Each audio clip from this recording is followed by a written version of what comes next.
colócate, Adán, en el plan de sesudo analista, pues. Y dame un perfil de la oposición tal y como tú la ves en este momento. Sí, bueno, vamos a hacer un análisis ahí rápido, pero de sesudo analista, Dios nos libre.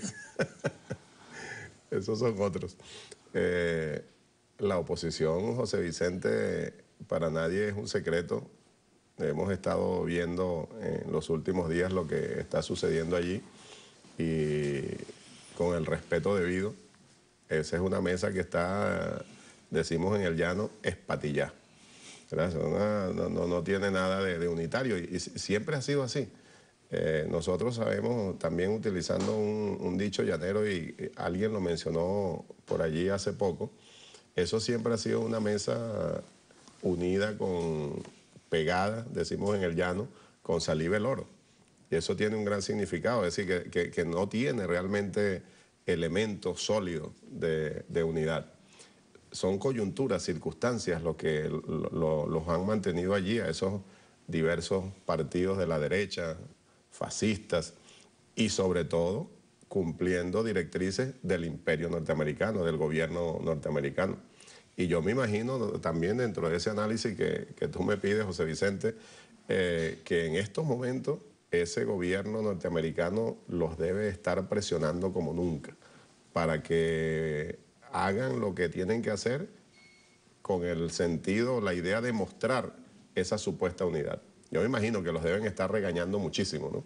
Por el desmembramiento que sufrió la mesa, ¿no? Ahora, Dan, ¿eso te complace, te satisface a ti o te preocupa?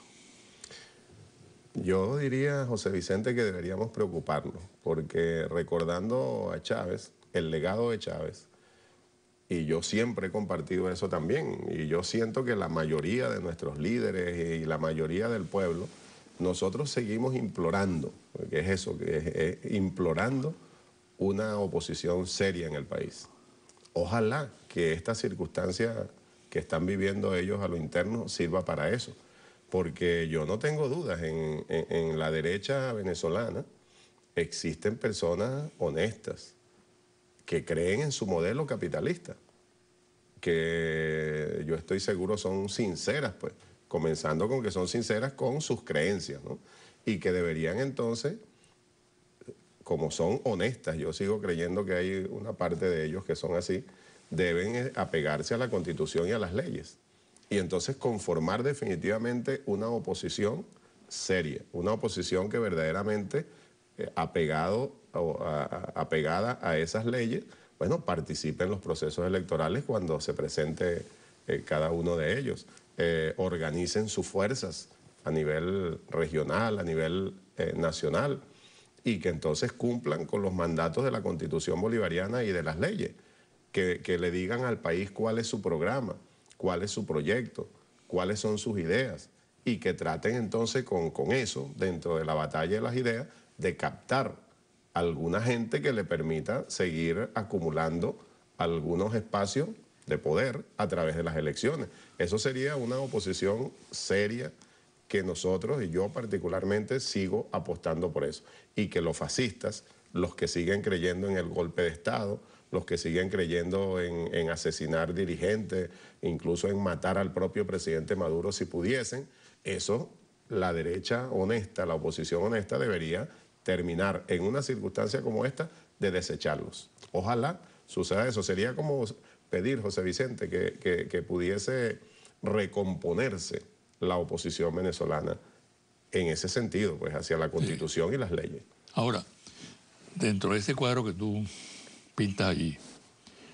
Disculpa, porque ¿qué es lo preocupante? Que si eso no se da, entonces la oposición va a ser secuestrada, que yo estoy seguro que es una de las intenciones, porque hay gente dentro de ellos mismos que están propiciando esto que está sucediendo, para que entonces la ultraderecha más fascista sea la que tome la dirección de la oposición, para seguir enfilando por ese camino que ya decía y que sabemos que es el que ellos quieren propiciar, el del golpe de Estado, el de los asesinatos, el de la violencia. Entonces eso es muy preocupante. Ojalá que no suceda. Te voy a preguntar en ese contexto sobre el caso Aveledo. Aparece como una figura patética, ¿no? En este momento, objeto de muchas especulaciones, interpretaciones, actitudes de renunciados, etc. Me decía una persona que le mete al análisis político a fondo, ¿no? Me decía, mira, es que Aveledo se había hecho la ilusión de que realmente tenía un poder dentro de la MUD, dentro de la Mesa de la Unidad. Pero de golpe se dio cuenta que estaba sentado sobre un nido de serpientes. Y es la razón por la cual él reacciona y renuncia. Lo cual, este analista decía, es lamentable, y en esto coincide con tu análisis, porque Aveledo puede representar, a la luz de lo que está pasando, un factor de equilibrio. De equilibrio que condujera un poco en esa dirección a la oposición. Entonces, esa figura de Aveledo hoy en día vale la pena considerarla y estudiarla, ¿no? Porque yo creo que sí, yo coincido de alguna manera con ese compañero que tú mencionas, que hace el análisis. Compañero secreto. Ajá, sí. Compañero de cómo porque tú intuyes quién es. ¿Cómo que se llamaba aquel que tú mencionabas siempre, que te daba los datos? Sí, Cicerón. Cicerón, un Cicerón, Cicerón 2, Cicerón 3. Yo creo que efectivamente la situación va por allí, porque Aveledo, con todas las diferencias que uno pueda tener con él, efectivamente, un hombre de pensamiento de derecha, conservador, etcétera, es, como te decía, desde mi punto de vista, un factor de equilibrio, y lo venía jugando, ¿verdad? Venía jugando ese papel, pues, de factor de equilibrio, desde mi punto de vista, de muy buena manera.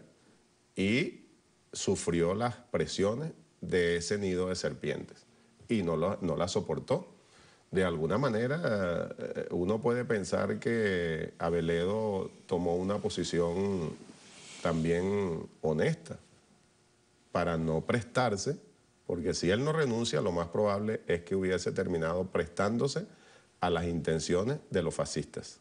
Lo hubiesen arrastrado hacia allá, a seguir entonces propiciando actos de violencia, a seguir asesinando gente, a, en definitiva, tratar de montar un golpe de Estado, de profundizar en ese golpe continuado y, de ser posible, como decíamos, y que nosotros debemos seguir denunciando eso con mucha fuerza, aunque estos mismos sectores tratan de descalificarlo, es así, es parte del plan de la derecha nacional e internacional. Si ellos pudiesen, asesinarían al presidente Maduro. La vanguardia revolucionaria, el pueblo organizado, no ha permitido ni va a permitir eso, porque eso los ha frenado precisamente la voluntad, la fortaleza del pueblo chavista, del pueblo que está dispuesto a defender este proceso. El imperio, que es una realidad, aunque algunos dicen que no. El imperio existe, hay una buena publicidad por allí, un buen video. Bueno, está al acecho. Sí. Al acecho de Venezuela. Nos está cazando. Así es. Eso es indudable. Y está montando provocaciones. Una de ellas, creo yo, fue la detención del general Carvajal. Y de estar montando otras, como lo está haciendo en buena parte del mundo. ¿Tú crees que hay capacidad suficiente ya, comprensión suficiente de los riesgos por los cuales atraviesa el país? Del pueblo en general, dices tú. Sí, del gobierno en primer término. Del gobierno, sí. ¿No? Y luego del pueblo chavista y del pueblo no chavista, porque este es un problema de la nación. De todos, exacto. ¿No? Yo creo que sí, y precisamente lo hemos estado demostrando. Toda la acción diplomática, sin violentar ninguna norma, que ejerció el gobierno constitucional venezolano dirigido por Maduro, y con las acciones directas, concretas de nuestro canciller Elías Agua, precisamente para lograr rápidamente la libertad de Carvajal, son muestras de eso en lo que yo creo. Nuestro gobierno se ha ido consolidando. Por supuesto, pasamos por unos meses muy difíciles en ese tema y en otros, por la desaparición física de Chávez, eso nadie lo puede negar. Y en nuestro país, y sobre todo el pueblo chavista, también sabemos que entró en una especie de luto generalizado, de depresión generalizada, y eso se reflejó en esos primeros meses del gobierno, por supuesto. Pero lo que se siente ahora es un gobierno fortalecido, el liderazgo del presidente Maduro y ahora presidente del Partido Socialista Unido de Venezuela, también fortalecido, con una gran entereza, pero asumiendo lo que tiene que cabalgando asumir. una crisis muy grave que la gente reclama que se resuelva pronto, porque hay expectativas muy serias en ese sentido. Sí, sí, también es cierto. Hace poco lo estuvimos analizando en una de las reuniones que hemos tenido del Buró Político, sobre todo ahora después del Congreso, pues de la finalización de la plenaria del Congreso, y analizando y terminando de afinar planes para ejecutar lo que allí se aprobó. Precisamente es una de las líneas fundamentales, terminar de derrotar la guerra económica. Pero es que en estos meses también, José Vicente, con toda honestidad, yo lo digo, siendo lo más objetivo posible, hemos visto cómo el gobierno ha tomado acciones, ha definido líneas políticas para contrarrestar esa guerra económica con buenos resultados. No todos los que quisiésemos. Y hay que aceptar que sigue fuerte la preocupación en ese sentido y lo que el pueblo sigue reclamando. Pero las líneas políticas están definidas, se está actuando y yo particularmente estoy seguro que vamos a ganar esa guerra. La vamos a ganar.